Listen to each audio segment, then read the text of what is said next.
conte. Donc, le gros monstre qui aimait trop lire. Et c'est parti.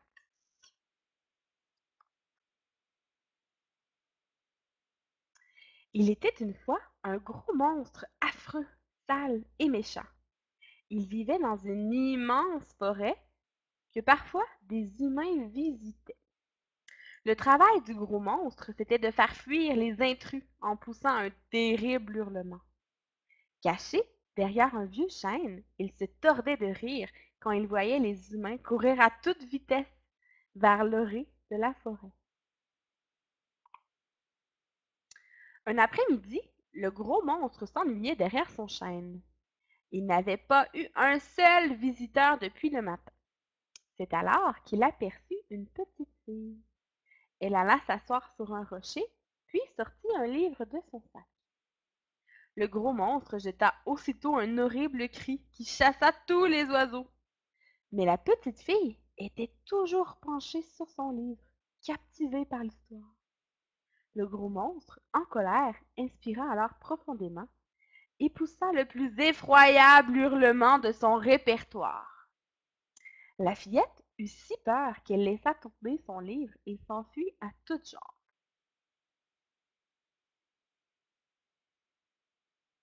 Le gros monstre éclata de rire. Il était très fier de son cri. Jamais il n'avait été si puissant. C'était peut-être à cause du loup qu'il avait mangé au déjeuner. Il s'assura que personne ne venait trop tard vers le livre qui l'intriguait beaucoup.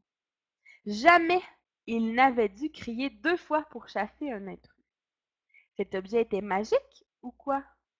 Il prit le livre, le sentit, le lécha et grimaça.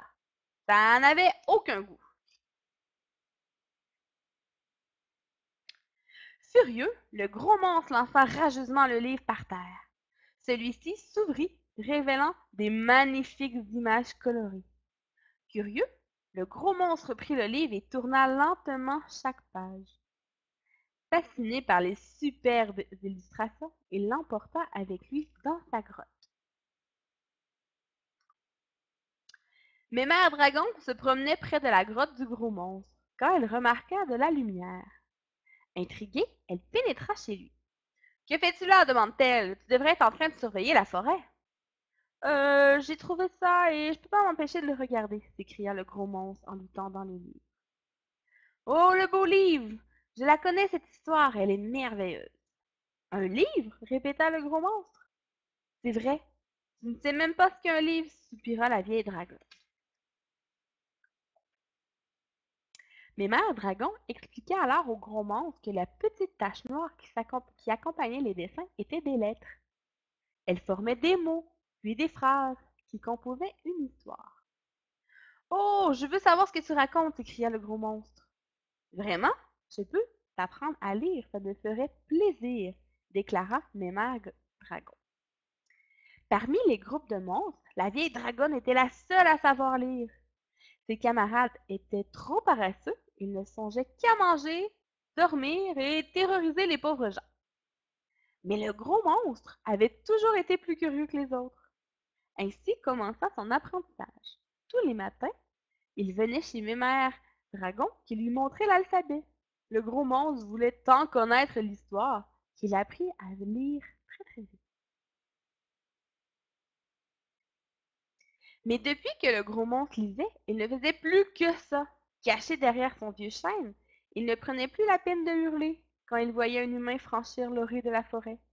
Il était trop occupé à lire son livre. Il le relisait encore, encore et encore. Un matin, le gros monstre fut convoqué devant le grand conseil des monstres. Tu ne fais plus ton travail, alors que tu es banni du clan, rugit le chef des monstres. Qu'on ne te revoie plus. Mais Mère Dragon, qui s'imaginait le gros monstre en larmes dans sa grotte, vint lui rendre visite pour le réconforter. Mais surprise, il lisait paisiblement à la lumière d'un petit feu. Toute contente de voir combien son compagnon aimait lire, mais Mère Dragon lui donna en cachette d'autres livres, plus merveilleux les uns que les autres. Le gros monstre était finalement bien content de son sort. Un soir, l'ami du gros monstre, le monstre à deux têtes, entra dans sa grotte. Tu veux bien me lire une histoire demanda-t-il, la tête basse. Oh oui, avec plaisir s'écria le gros monstre, tout heureux de revoir son camarade. Il connaissait si bien l'histoire de ce livre qu'il la raconta de façon magistrale. Le monstre à deux têtes repartit chez lui, les quatre yeux tout brillants. Le lendemain soir, le monstre à deux têtes revint à la grotte avec le monstre pustuleux. Celui-ci était bien curieux d'entendre l'histoire qui avait tant fait rêver son copain. Ce soir-là, 3 paires de yeux observèrent le gros monstre. Le lendemain, 4. Le surlendemain, 12 paires de yeux. Soudain, une 13e paire apparut. C'était le chef des monstres en personne. Tous les monstres furent surpris de le voir, mais aucun ne souffla mot, car ses colères étaient terribles. Dans un coin de la grotte, Mémère Dragon riait sous sa cape. Où étaient passés les vilains monstres qui terrorisaient la forêt entière par leurs cris atroces? La vieille dragonne n'entendait que des oh et des ah de surprise. C'est alors qu'un reniflement attira son attention.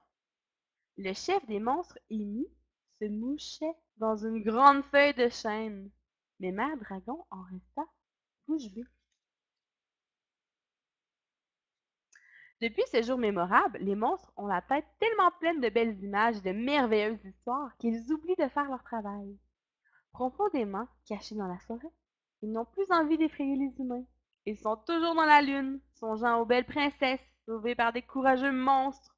Pardon, des courageux chevaliers.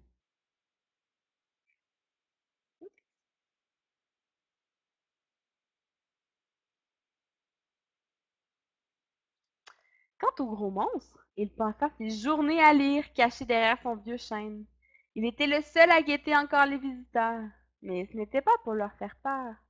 Le gros monstre souhaitait par-dessus tout revoir la petite fille. Elle lui avait fait découvrir un si beau monde. Le gros monstre a donc déposé le livre de la fillette près du rocher où il l'a trouvé. Puis, il a glissé une pierre plate en forme de cœur. Qui sait, son vœu se réalisera peut-être. Et voilà, c'est ce qui conclut le livre Le Gros Monstre qui aimait lire. Donc, on se revoit mercredi prochain, même heure 19h15, pour le dernier conte. Sur ce, bonne soirée, bye bye!